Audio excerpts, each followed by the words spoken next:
দিনভর রাজ্য রাজনীতির হাওয়া গরম, তার কারণ নির্বাচন কমিশনের ফুল বেঞ্চ জ্ঞানেশ কুমার তিনি কলকাতায় এবং দফায় দফায় সবকটা রাজনৈতিক দলের সঙ্গে তিনি বৈঠক করেছেন এবং নির্বাচন কমিশন ঠিক কি চাইছে স্পষ্ট বুঝিয়ে দেওয়ার জন্য, সুষ্ঠু অবাধ শান্তিপূর্ণ ভোটের জন্য কি কি করা উচিত, নির্বাচন কমিশন কি করছে, কি পদক্ষেপ করার কথা বলছে জানবো। সোমরাজ আমার সঙ্গে সরাসরি রয়েছে। সোমরাজ, দুটো বিষয়, প্রথমত এসআইআর এর কাজ কোন জায়গায় দাঁড়িয়ে রয়েছে এবং দ্বিতীয়ত এই অবাধ সুষ্ঠু শান্তিপূর্ণ ভোটের জন্য কি কি পদক্ষেপ করা হবে নির্বাচন কমিশন এখনো পর্যন্ত যে বৈঠকগুলো করেছে, কি আউটপুট?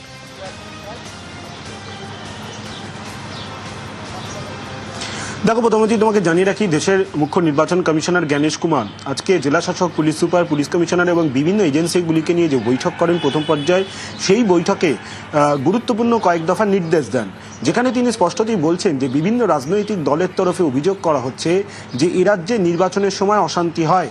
তাই তিনি এজেন্সিগুলি সহ জেলা শাসক, পুলিশ সুপার, পুলিশ কমিশনারদের স্পষ্ট জানিয়ে দিয়েছেন যে এবারের নির্বাচন যেন ভায়োলেন্স ফ্রি হয়, অর্থাৎ কোনো অশান্তি যেন না হয়। এবারের নির্বাচনে সেই কথা বারবার মনে করিয়ে দিয়েছেন দেশের মুখ্য নির্বাচন কমিশনার জ্ঞানেশ কুমার। এবং তিনি বলছেন যে যেখানে অন্য কোনো রাজ্যে ভোটের সময় অশান্তি হয় না, সেখানে এ রাজ্যে কেন অশান্তি হয়? শুধু ভোটের সময় নয়, পোস্ট পোল ভায়োলেন্সেরও ঘটনা ঘটে এ রাজ্যে, এটা কেন হবে? এই নিয়ে প্রশ্ন তোলেন দেশের মুখ্য নির্বাচন কমিশনার জ্ঞানেশ কুমার এবং তিনি এজেন্সিগুলিকেও সতর্ক করে দেন। এজেন্সিগুলিকে সতর্ক করে দিয়ে বলেন, টুনাইট ইজ দ্য নাইট, অর্থাৎ যা করার আজ করে নিন, কারণ আগামী দিন থেকে তার সময় পাবেন না। এজেন্সিগুলিকেও সতর্ক বার্তা দিয়ে দেন দেশের মুখ্য নির্বাচন কমিশনার। শুধু তাই নয়, তিনি এটাও বলেন যে পোস্ট পোল ভায়োলেন্স যদি হয় তাহলে কিন্তু you are out of it, অর্থাৎ এটা কারোর উদ্দেশ্য বলেনি, বৈঠকে সবার উদ্দেশ্যেই এই বার্তা দেশের মুখ্য নির্বাচন কমিশনার জ্ঞানেশ কুমার দিয়েছেন বলেই কমিশন সূত্রে জানা যাচ্ছে। সোমরাজ, আরেকটা জায়গা একটু বোঝার চেষ্টা করবো। সোমরাজ, এডিজি আইন শৃঙ্খলা বিনীত গোয়েল তিনি জ্ঞানেশ কুমারের প্রশ্নের মুখে পড়েছেন, তার কাছে কি জানতে চাওয়া হয়েছিল?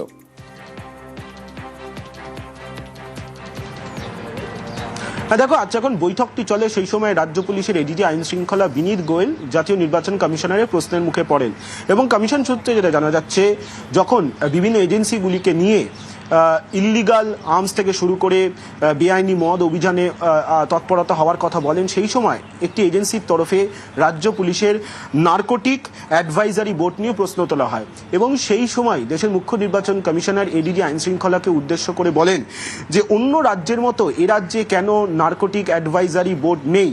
এবং তারপর এডিজি আইন শৃঙ্খলা যখন তার উত্তর দিতে চান, সেই সময় এডিজি আইন শৃঙ্খলাকে থামিয়ে দিয়ে তিনি বলেন গোটা বিষয়টি তার জানা রয়েছে, অর্থাৎ নার্কোটিক অ্যাডভাইজারি বোর্ড কেন এ রাজ্যে থাকবে না তা নিয়ে প্রশ্নের মুখে পড়েন রাজ্য পুলিশের এডিজি আইন শৃঙ্খলা বিনীত গোয়েল বলেই কমিশন সূত্রে খবর। সোমরাজ, আজ তিনটে বা বলা ভালো চারটি রাজনৈতিক দলের প্রতিনিধিরাই তারা গিয়েছিলেন দেখা করতে, নির্বাচন কমিশনের সঙ্গে দেখা করতে গিয়েছিলেন।